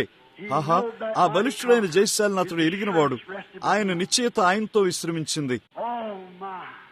ఓ మై, ఇప్పుడు మనం పాడగలము, జీవించి ఆయన నన్ను ప్రేమించాడు, మరణించి నన్ను రక్షించాడు, సమాధి చేయబడి ఆయన నా పాపములను దూరంగా మోసుకెళ్లాడు, తిరిగి లేచి ఉచితంగా నన్ను సదాకాలం నీతిమంతునిగా చేశాడు. ఒకరోజు ఆయన వస్తున్నాడు. ఓ మహిమకరమైన దినము. ఓడిపోయినట్లుగా కనబడిన వారికి ఎడ్డీ పెర్నెట్, అది అతడేనని నేను నమ్ముతాను. అతడు క్రైస్తవ పాటలను అమ్మలేకపోయాడు. ఎవరూ వాటిని కొనలేదు. దానితో వారు చేయనది ఏమీ లేకున్నది. ఓ ఓడిపోయిన ఒక విశ్వాసి. ఒకరోజు పరిశుద్ధాత్ముడు అతని మీదకు వచ్చాడు. అతని సాహిత్యమును స్వీకరింపని శత్రువు యొక్క గవిని ఆత్మ అతను తాకింది. అతడు కలమును లాక్కున్నాడు. ప్రారంభ పాటను దేవుడు అతనికి వ్రాయనిచ్చాడు. యేసునామం శక్తిని అందరూ నమస్కరిస్తారు. దేవదూతలు సాగిలిపడి నమస్కరింపనిమ్ము. రాజ కిరీటమును తీసుకురండి. అందరికి ప్రభువుగా ఆయనకి కిరీటం పెట్టండి. గుడ్డిదైన పానీ క్రాస్ బై ఒకసారి అన్నది. దాని భావం నీకేమిటి? పెంతెకోస్తు ఎల్విస్ ప్రెస్లీ వలె, లేక క్రీస్తు సంఘంలోని బూన్ చేసినట్లుగా, లేక రెడ్ పోలీ చేసినట్లుగా, వారు లోకమునకు వారి తలాంతును అమ్మివేసినట్లుగా ఆమె తన యొక్క జన్మ హక్కును అమ్ముకోనలేదు. వారు కాడిలాక్ కార్లను $10 లక్షల బంగారు పథకంలో కలిగి ఉన్నారు. కానీ పానీ క్రాస్ బై ఆమె స్థానమునకు నమ్మకంగా నిలిచింది. ఆమె కేకలు వేసింది, ఓ మృదువైన రక్షకుడా, నన్ను దాటిపోవద్దు. నా దీనమరును విను. ఇతరులను నీవు పిలుచుండగా నన్ను దాటిపోవద్దు. నీవే నా ఆదరణ, జలపాతము, నాకు జీవము కంటే అధికము. భూమి మీద నీవుగాక నాకెవరున్నారు? లేక పరలోకములో నీవుగాక నాకెవరున్నారు? వారన్నారు, నీవు పరలోకమునకు వెళ్ళినప్పుడు గుడిదానవైతే ఎలా? ఆమెనది, నేను ఎలాగైనా ఆయన్ని ఎరుగుతాను. ఎలా నీవు ఆయన్ని ఎరుగుతావన్నారు. నేను ఆయన్ని ఎరుగుతానన్నది. వారన్నారు, శ్రీమతి క్రాస్ బై, నువ్వు ఒక $10 లక్షల సొమ్ము చేసుకోవచ్చు. ఆమెనది, నాకు $10 లక్షల అవసరం లేదు. నువ్వెలా ఆయన్ని గుర్తిస్తావు? ఆమెనది, నేను ఆయన్ని ఎరుగుదును, నేను ఆయన్ని ఎరుగుదును. ఆయన ప్రక్క ద్వారా విమోచించబడి నేను నిలబడతాను. నేను ఆయన్ని ఎరుగుదును, నేను ఆయన్ని ఎరుగుదును. నేను ఆయన చూడలేకపోయినట్లయితే నేను ఆయన చేతుల్లోని గాయములను స్పృశిస్తాను. ఆమె తన శత్రువు యొక్క గవిని స్వాధీనపరుచుకుంది.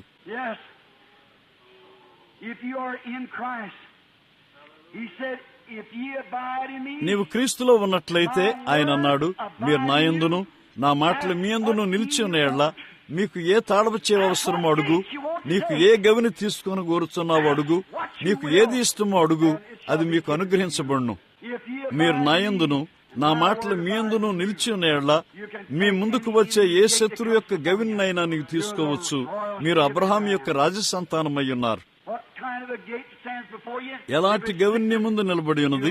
అది రోగమైనా దాన్ని జయించుటకు నీవు అధికమైన వాడు. అలాగైతే ఈ దయగల పాత పాటను పాడుదాము. గ్రంథములోని ప్రతి వాగ్దానము నా దయ్యున్నది. ప్రతి అధ్యాయము, ప్రతి వచనము ఎంతో దైవికమైనది. నేను ఆయన దైవిక ప్రేమేందు నమ్మకముంచుతున్నాను. ఏలైనగా గ్రంథములోని ప్రతి వాగ్దానము నా దయ్యున్నది. మనం అధికమైన జయశాలము. అబ్రహాం యొక్క సంతానము శత్రువు యొక్క గవిని స్వాధీనపరుచుకుంటుంది. ఈ కార్యములు జరగవు అని వారు చెప్పినప్పుడు దాన్ని ఒక దయ్యమని, లేక బయల్జెబూబని, లేక మరొకటిగా దాన్ని వారు పిలువగోరినప్పుడు నిశ్చయంగా దేవుడు ప్రతి గవిని స్వాధీనపరుచుకుని శత్రువుని జయిస్తాడు. మనం ప్రార్థించుకుందాం. ప్రభువా, అబ్రహాం యొక్క సంతానము, ప్రభువా, వారు దాన్ని బహుశా చూస్తారని నాకు తెలుసు. నిజమైన నేలను తాకకుండా ఎలా ఆ వాక్యం పడుతుంది వారు ఇప్పుడు గ్రహిస్తారని నేను ప్రార్థిస్తాను. ప్రార్థనా వరుసలోనికి వచ్చి ప్రతి వ్యక్తి స్వస్థపడునుగాక. ప్రభువా, ఇక్కడ ఇంకనూ తాము ఒప్పుకోలు చేయని వారు, క్రీస్తు కొరకు బహిరంగంగా నిలబడిన వారు ఉన్నట్లయితే నీ నుండి వారిని దూరంగా తీసుకుని వెళ్లిన మృతమైన కార్యములకు, చల్లని నిలువెచ్చని సిద్ధాంతములన్నిటికీ వారు నిరాకరించుటకు సిద్ధపడుదురుగాక. మరియు వారు ఇప్పుడు నిలబడి నా రక్షకుడిగా నేను ఆయన్ని స్వీకరిస్తాను అని చెప్పుదురుగాక. అప్పుడు ఆ దినమున నీవు వారి కొరకు నిలబడతావు. మన తల్లను మనం వంచి ఉండగా ఒక్క క్షణం అక్కడ ప్రార్థన కొరకు నిలబడగోరు వారు అక్కడ ఉన్నట్లయితే చెప్పండి, ఆయన దైవ సన్నిధిలో నేను ఇప్పుడు ఆయన కొరకు నిలబడగోరుచున్నాను, అట్లు ఆయన నా కొరకు ఆ దినమని నిలబడతాడు. మీరు నిలబడగలిగినట్లయితే మీ పేరు జీవగ్రంథంలో ఉంచబడినట్లుగా మీకు ఒక అవకాశం ఇవ్వాలని నేను మిమ్మల్ని అడుగుతాను. ఏదో ఒక సంఘములో చేరాలని నేను మిమ్మల్ని అడుగుట్లేదు. మీరు ఆయన్ని ఎరగని వారుగా ఇక్కడ ఉన్నట్లయితే క్రీస్తునొద్దకు రమ్మని నేను మిమ్మల్ని అడుగుతున్నాను. కుమారుడా, ప్రభు నిన్ను దీవించునుగాక. అక్కడ మరొకరున్నారా? నేను ఇప్పుడు నిలబడతానని చెప్పండి. ఓ స్త్రీ, ప్రభు నిన్ను దీవించునుగాక. నా సహోదరి, ప్రభు నిన్ను దీవించునుగాక. నాకు కావాలి. దేవుడు నిన్ను దీవించును, దేవుడు నిన్ను దీవించును. ఈ మధ్యాహ్నం నా నిర్ణయమును నేను తీసుకుంటాను. ఈ చక్కని ప్రజలు, స్త్రీలు, పురుషులు, నేను నా నిర్ణయం తీసుకుంటాను అని పైకి నిలబడుచున్నారు. ఆ దినమున వైద్యుడు ఇలా చెప్పినప్పుడు, మంచిది, అతని రక్తం కారిపోవచ్చున్నది, బదులైపోయాడు, రక్తం కారుచున్నది, మరణం అతని మీద ఉన్నది లేక ఆమె మీద ఉన్నది. ఒక ఉదయమున నీవు నీ యొక్క తీర్మానమును గుర్తు చేసుకుంటావు. ఇప్పుడు నీవు ఆయన కొరకు నిలబడుము. మీరు మనుషులు ఎదుట నన్ను గూర్చి సిగ్గుపడినట్లయితే నా తండ్రి ఎదుట మరియు ఆయన పరిశుద్ధ దూతల ఎదుట నేనును సిగ్గుపడతాను. కానీ మనుషుల ముందు మీరు నన్ను ఒప్పుకున్నట్లయితే అతను నేను నా తండ్రి ఎదుట మరియు ఆయన దూతల ఎదుట ఒప్పుకుంటాను. నా సహోదరి, ప్రభువు నిన్ను దీవించునుగాక. ఇంకెవరైనా మిద్దు మీద అక్కడున్నారా? ఇప్పుడే మనం వేచి ఉండగా వారిలో కొందరు ఎక్కువ మంది ముఖ్యమైన నేలపై ఉన్నారా? మంచిది స్నేహితుడా, నీ మాట ప్రకారం నేను తీసుకుంటాను. వాక్యం ఫలించి నేలపై పడినట్లయితే ఆ బావి దగ్గర ఉన్న స్త్రీ వలె ఆమె గ్రహించింది. జగత్తు పునాదికి ముందే ఆమె పరలోకము నుండి ప్రాతినిధ్యం వహించింది. ఆ వెలుగు దాన్ని తాకినప్పుడు ఆమె దాన్ని గుర్తించింది. నా సోదరుడా, ప్రభు నిన్ను దీవించునుగాక. అది ఒక సాహసం. నా సోదరుడా, ప్రభు నిన్ను దీవించునుగాక. నీ జీవితంలో నీవు గొప్ప కార్యములు చేయవచ్చు, కానీ నీవు ఇది ఎన్నడైనా చేయబోవు అతి గొప్ప కార్యము. ఇప్పుడు క్రీస్తు కొరకు నిలబడుము. మా పరలోకపు తండ్రి, ఈ మధ్యాహ్నము కొంత మంచి నేలపై విత్తనం చల్లబడింది. జీవం పైకి పొర్లు వచ్చుతున్న మేము చూస్తాము. స్త్రీలు, పురుషులు వారి పాదములపై నిలబడ్డారు. మరియు సమస్తము చూచున్న దేవుని నేత్రము. ఆయన సర్వశక్తిమంతుడు, సర్వాంతర్వ్యామి, సర్వజ్ఞాని అయి ఉన్నాడు. వారిని చూస్తున్నాడు. తండ్రి, వారు నీవారయ్యున్నారు. ఇప్పుడు వారిని బహుమానములుగా నేను వారిని నీకు హాజరుపరుస్తాను. ఇప్పుడు అక్కడ నిలబడి ఉన్న వారి యొక్క అనుభవము, వారు ఏమి చేసి ఉన్నారో వారు ఎరిగి ఉన్నారు. దీని భావం ఏమిటో వారు ఎరిగి ఉన్నారు. ప్రభు యొక్క తృణీకరింపబడిన కొద్ది మందితో వారు నిలబడి వారు నిర్ణయం తీసుకుందరుగాక. వారు నీ సన్నిధిలో నిలబడి వరకు వారు నమ్మకముగా నిలిచిందరుగాక. అప్పుడు ఆ మాధుర్యమైన స్వరం ఇలా చెబుతుంది, అవును, ఒక దినమున బటన్ రగ్గులో లేక డెన్హామ్ స్ప్రింగ్స్ అని పిలువబడుచున్న ఒక చిన్న స్థలంలో అతడు నా కొరకు నిలబడ్డాడు. తండ్రి, నేనిప్పుడు అతని కొరకు లేక ఆమె కొరకు నిలబడతాను.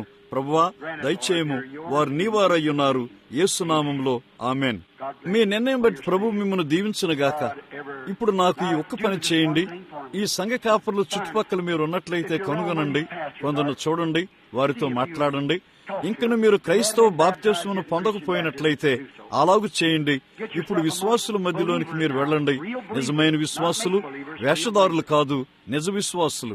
మనం ప్రార్థిస్తూ ఉండగా ఈ చేతి రుమాళ్ళ కొరకు ప్రార్థిద్దాం. పరలోక తండ్రి, ఈ చేతి రుమాళ్ళు ఇప్పుడు బయటకు వెళ్ళబోతున్నవి. ఎక్కడికో నాకు తెలియదు. ఎక్కడో ఒక వృద్ధ తండ్రి ఒక బురదలో కూర్చుని బహుశా ఈ చేతి రుమాళ్ళు వచ్చుడు కొరకు కనిపెడుతూ ఉండవచ్చు.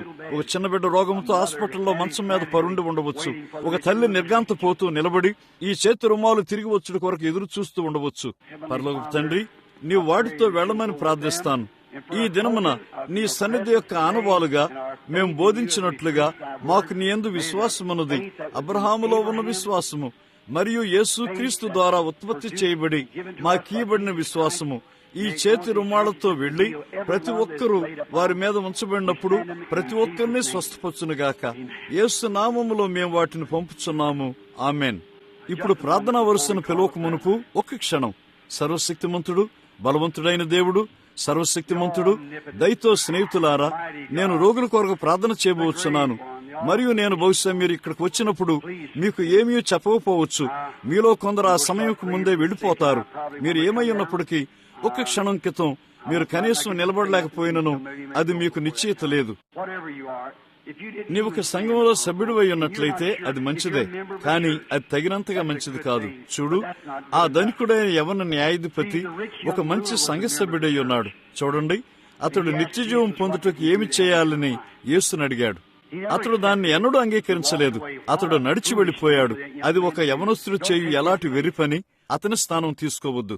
చివరిసారిగా అతడు ఎక్కడ గుర్తింపబడ్డాడో మీకు గుర్తున్నదా?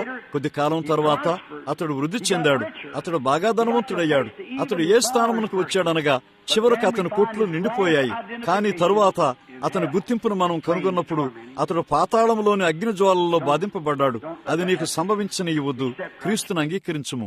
యవనస్తులైన మీరు, యవన బాలికలైన మీరు, యవన బాలురారా, జీవితం యొక్క మలుపునొద్ద సరిగ్గా దాన్ని చేయండి. నా మాట వినండి.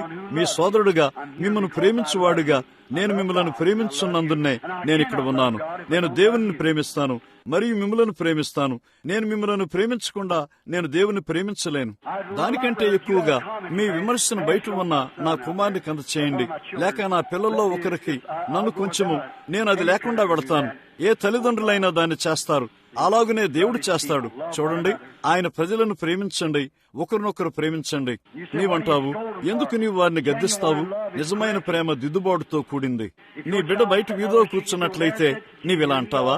అక్కడ జూనియర్ కూర్చున్నాడు, అతడు తప్పక దాన్ని చేయకూడదు. అయితే నేను ఆయన భావనను గాయపరచను. అలాగైతే నీవు అతన్ని ప్రేమించట్లేదు. అతడు అక్కడ చంపబడతాడు. నీవు అతన్ని ప్రేమించినట్లయితే నీవు అతను లోపలికి తెచ్చి అతనికి కొన్ని దెబ్బలు వేస్తావు. అతడు లోబడినట్లు చేస్తావు. దేవుడు ఆ విధంగానే చేస్తాడు. ప్రేమ దిద్దుబాటుతో కూడింది. అది నిజమైన ప్రేమ. ఒక బోధకుడు నిలబడి మిమ్మల్ని దిద్దకపోయినట్లయితే, మీరు జుట్టు కత్తిరించుకొని రంగులు అలాంటి మురికిని వేసుకొని ఇచ్చినట్లయితే, దాన్ని గద్దించకపోయినట్లయితే అక్కడ సరైన ప్రేమ లేదు.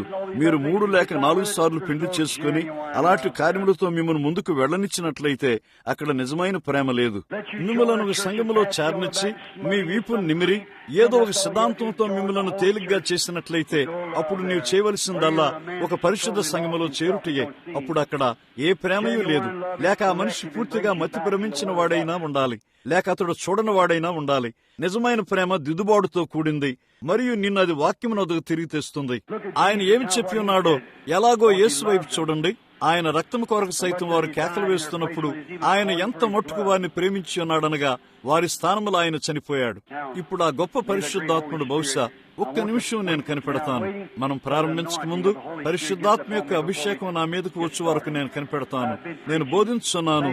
మీ సహకారమునకు వందనములు. ఇప్పుడు ఇక్కడ ఉన్న ప్రతి ఒక్కరూ మీరు ఎక్కడ ఉన్నప్పటికీ, ఈ కట్టడంలో ఎక్కడ ఉన్నను ఒక్క నిమిషం ప్రార్థన చేయండి. చెప్పండి, ప్రభు అయిన యేసు, నాకు సహాయం చెయ్యి, నాకు సహాయం చేయి. నన్ను నీ వస్త్రపు చెంగును తాకనిమ్ము. మీకు తెలుసా, యేసు అన్నాడు, ఆ స్త్రీ ఆయన వస్త్రపు చెంగును తాకినప్పుడు భౌతికంగా ఆయన దాన్ని స్పృశించలేదు. కానీ ఆయన చుట్టూ తేరి చూసి ఆమె ఎవరో, ఆమె ఏమి చేసిందో ఎరిగిండెను. ఈ మధ్యాహ్నం ఆయన అదే యేసయ్య ఉన్నాడు. మన వ్యాధుల ద్వారా మనం ఆయన తాకగలిగే ఒక ప్రధాన యాజకుడు. దేవుడే ఈ వాగ్దానం చేశాడని మరొకసారి ఆయన దాన్ని చూపునుగాక. మనము సొదొమ దినములో జీవించున్నామని, అది సత్యమై ఉన్నదని మీలో ప్రతి ఒక్కరు నమ్ముతారా? ఈ కట్టడంలో మీలో ఎంతమంది నమ్ముతున్నారో మీ చేతులు ఎత్తండి. సొదొమ దినముల్లో ఉన్నట్లుగా మనం జీవిస్తున్నాము. పూర్తి క్రమము కలుషితమైంది. ప్రపంచ క్రమము, సమస్తము, సంఘ క్రమము, రాజకీయ క్రమము కలుషితమైపోయింది. అక్కడ ఏదీ మిగలలేదు. రాజకీయములు ఎంతో కలుషితమైపోయాయి. ప్రతి చోట పద్ధతులన్నీయు, మన నియంతలందరూ కలుషితమైనారు. సంఘము ఆ విధంగానే మారింది. కుటుంబములు ఆ రీతిగానే కలుషితమైనాయి. సొదొమ కాలం. అలాగైతే గుర్తుంచుకోండి, దేవుడు మీ ముందు దాన్ని కలిగి ఉన్నాడు. అప్పుడు గుర్తుంచుకోండి, ఆయన మానవ శరీరంలో తాను ప్రాతినిధ్యం వహిస్తానని చెప్పాడు. వాగ్దాన కుమారుడు రంగం మీదకి రాకమునుపు సొదొమ ముందు చేసినట్లుగా ఆయన చేస్తాడు.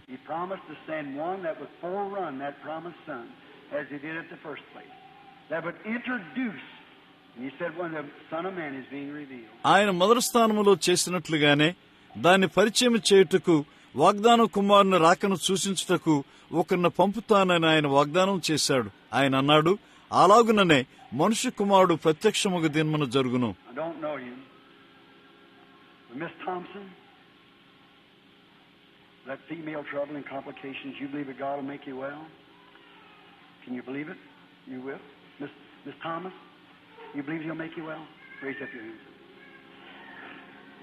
మీరెవరో నాకు తెలియదు.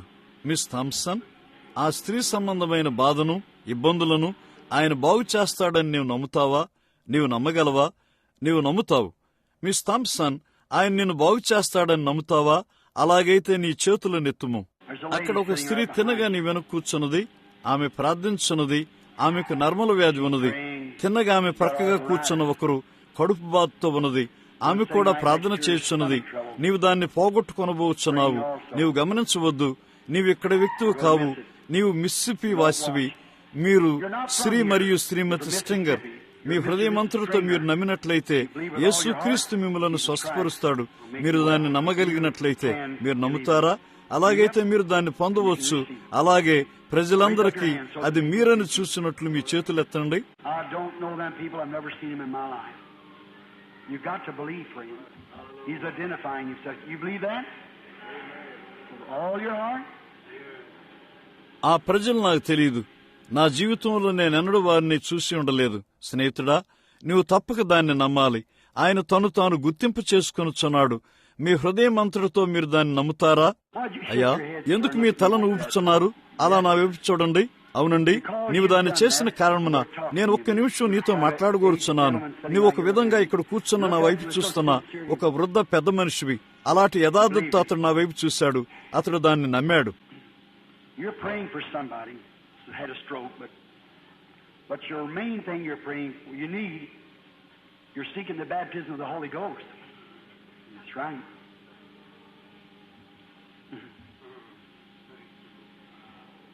That is right. పక్షవాతం కలిగి ఉన్న ఒకరి కొరకు నువ్వు ప్రార్థిస్తున్నావు. కానీ నీ ముఖ్యమైన ప్రార్థన ఏమనగా నీకు అవసరమైనది నువ్వు పరిశుద్ధాత్మ యొక్క బాప్తిసం కొరకు ప్రార్థన చేయుచున్నావు. అది నిజము. ఆహా, అది సత్యము. నీవు దాన్ని నమ్మినట్లయితే, ఓ స్త్రీ, నీవు ఉద్యోగం కొరకు వెదుగుచున్నావు. అదియుగాక నేను ఒక దేవుని ప్రవక్తనని, ఒక దేవుని సేవకుడినని నీవు తెలుసుకుని కోరావు. నీకు 2 ఆపరేషన్లు కలిగి ఉన్నావు. అది నిన్ను ఒక విధంగా బలహీనరాలుగా చేసింది. ఆత్మ సంబంధంగాను అన్ని రకమైన ఇబ్బందులను నీవు కలిగి ఉన్నావు. అవన్నీ పరిష్కరించబడి ఉన్నాయి. నేను నీకు తెలుపుకూర్చున్నాను. నీ విశ్వాసం నిన్ను స్వస్థపరిచి ఉన్నది. అక్కడ తిన్నగా నీ ప్రక్కనే కూర్చున్న వ్యక్తి, ఆమె ప్రార్థన చేయుచున్నది. ఇక్కడ చూడు, ఆయన నీ ప్రార్థన విన్నాడు. నీవు ఆయన్ను తాకి ఉన్నావు. నీవెవరో నాకు తెలియదు, కానీ ఆయనకు తెలుసు. నీవు దేని కొరకు ప్రార్థన చేస్తున్నావు నేను చెబుతాను. నీవు నీ హృదయమంతటితో నమ్ముతావా? నీవు పిత్తాశయం వ్యాధితో బాధపడుచు ప్రార్థిస్తున్నావు. దేవుడు నిన్ను స్వస్థపరిచి బాగు చేయనని నమ్ముతావా?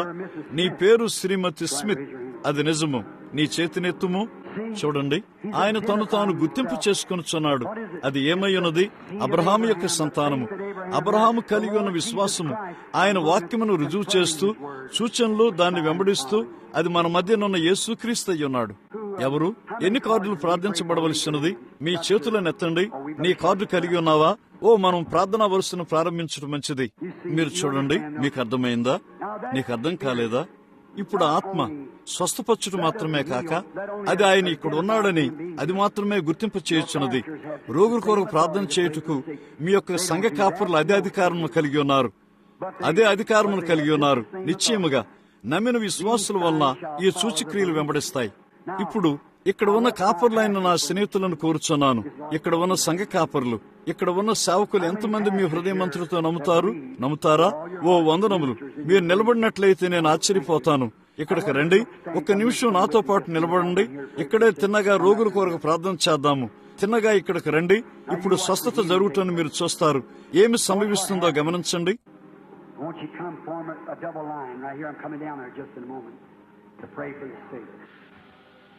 I want the believing pastors who wants to identify themselves as believers, that you believe that you're coming here. You're living a holy, clean life. Remember, look at here what's coming out, representing the gospel of Christ. ఇక్కడకు రండి. వచ్చి 2 వరుసలుగా నిర్మించండి. నేను 1 క్షణములో అక్కడికి వచ్చున్నాను.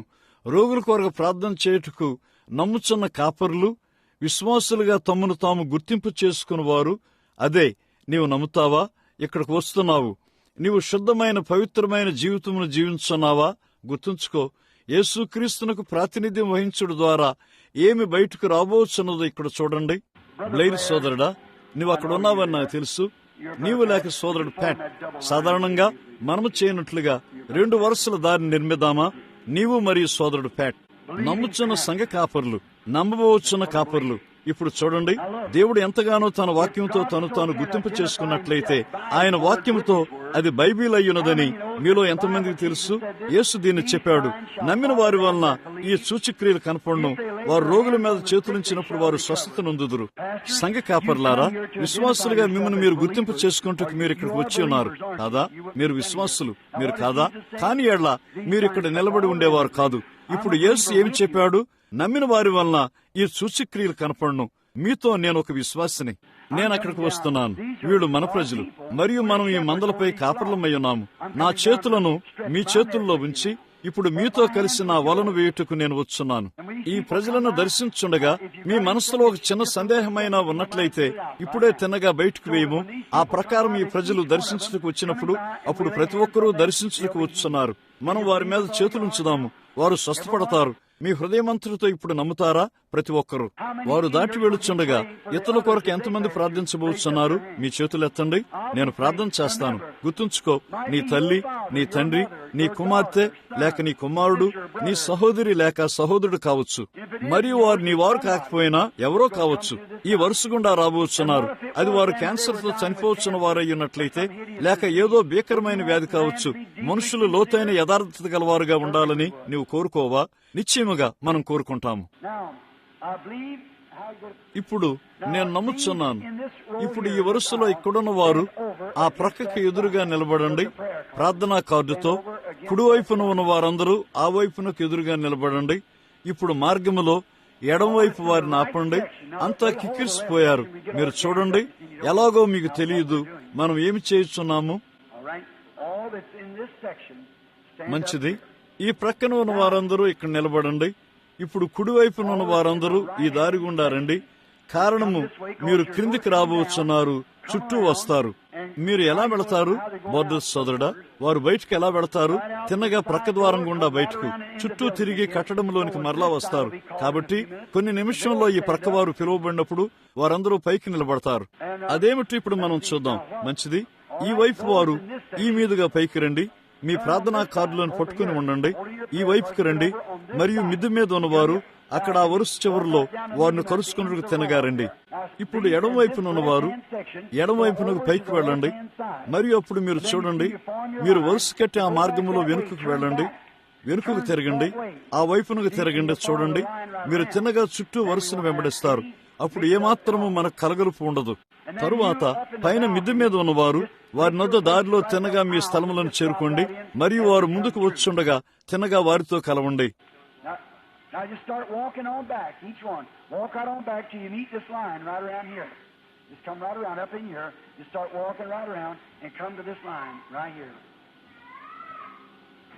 ఇప్పుడు ప్రతి ఒక్కరూ తిన్నగా వెనుకకు నడవండి.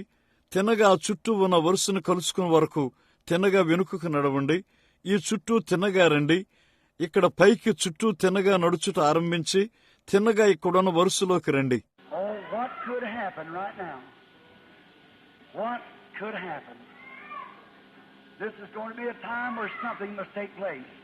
ఓ, ఇప్పుడే ఏమి జరగబోవచ్చున్నదో, ఏమి సంభవించబోవచ్చున్నదో, ఏదో తప్పక సంభవించబోటుకు ఇది ఒక సమయముగా ఉండబోవచ్చున్నది. ఇప్పుడు అది సత్యము. ఆ దారి చుట్టూ తిన్నగా వెనుకకు వెళ్ళండి. మరియు ఆ విధంగా తిన్నగా వరుసలోకి రండి. ఈ దారి చుట్టూ తిన్నగా వెళ్ళండి. అదే దారి. ఇప్పుడు మీరు నిలబడి ఉండగా ప్రతి ఒక్కరూ వారి పాదముల మీద నిలబడి ఉండగా మనం ప్రార్థించబోతున్నాము. మీరు బాగు చేయబడాలని ఈ సంఘము నాతో ప్రార్థించబోతున్నది. ఇప్పుడు కేవలం విశ్వాసం కలిగి ఉండండి. చుట్టూ ముందుకు రండి. ఆ వెనుక ఇంకా వెనక ఉన్నవారు చుట్టూ తిన్నగా వచ్చి ఆ వెనుక ఉన్న వరుసతో ఇక్కడ కలవండి. తిన్నగా చుట్టూ రండి. ఒక పెద్ద వరుసను కట్టండి. ఆ దారి గుండా చుట్టూ రండి. ఒకే వరుసను కట్టండి. అదంతే. ప్రతి ఒక్కరూ ప్రార్థనలో ఉండండి. ఇప్పుడు నిజంగా విశ్వాసంలో ఉండండి. జనసమూహమును గమనించవద్దు. గుర్తుంచుకోండి, యేసుక్రీస్తు యొక్క సన్నిధి ద్వారా మనం ఆవరించబడి ఉన్నాము. ఆయన వాక్యమునందు విశ్వాసముంచడం ద్వారా మన మధ్య ఏమి చేసి ఉన్నాడో దాన్ని గనపరచుటకు మన మీద ఆధారపడుచున్నాడు.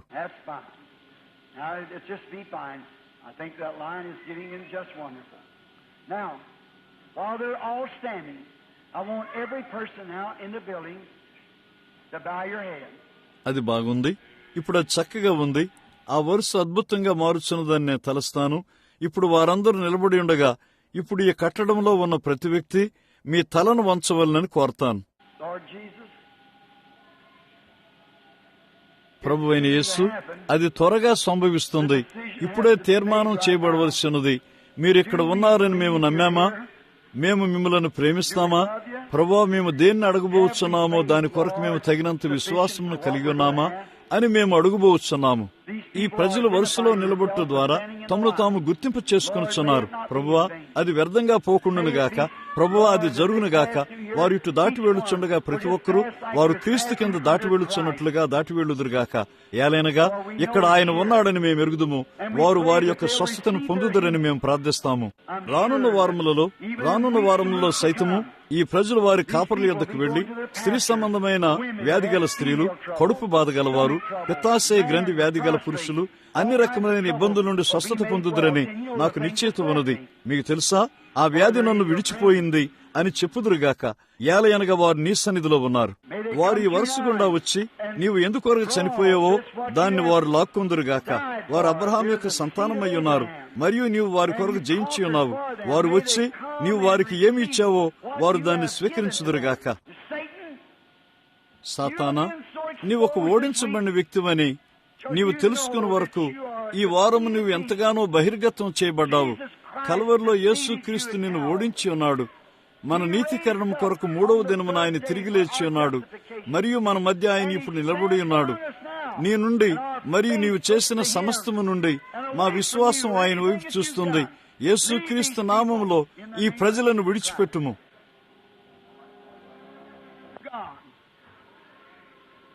యజమానుడు చేయమన్నట్లుగా మేము ప్రయత్నం చేస్తున్నాము. మీలో ఎంతమంది ఆ ప్రార్థన వరుస గుండా వెళ్లి ఉన్నారు? మీరు బాగుపడబోచున్నారని నమ్ముచున్నారా? మీ చేతులు ఎత్తండి. మీ చేతులతో నా చేతులు జోడిస్తాను. ఒక గుంపు సేవకులుగా చివరగా అక్కడ మేము ఏమి చేస్తున్నాము? వారిలో అనేకులు రోగులుగా ఉన్నారు, అది నాకు తెలుసు. కానీ వారు వారి ప్రయాసను ముందుకు ఉంచి వారి సంఘమును లోనికి తెచ్చుటకు ప్రయత్నించున్నారు. వారు లోనికి రాగలిగినా లేక రాలేకపోయినా వారే నిజమైన కాపరులు. వారితో ఒకరు చేతులు కలపమని పరిశుద్ధాత్ముడు నాతో చెప్పాడు. మా హృదయములను మరియు మా వల్లను ఏకముగా చేసి మా ప్రార్థనలు ఏకంగా చేసి బిగించాము.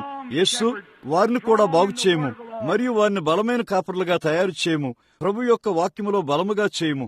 నా సోదరులారా, దేవుడు మీ హృదయ వాంఛలన్నింటినీ దయచేయునుగాక. మీ జీవితములలో దేవుని యొక్క శక్తిని కలిగి ఈ చక్కని గుంపు ప్రజలకు సేవ చేయొచ్చు. మీ దినములన్నీ ఆయన సేవింతురుగాక. మనతో ఉన్న యేసుక్రీస్తు అన్ని వేళలు మీతో ఉండునుగాక. ఎనడైనా ఇదివరకు కంటే ఎక్కువగా ఆయన తాను మీకు ఎక్కువ ప్రాధాన్యత గలవాడుగా చేసుకొనుగాక.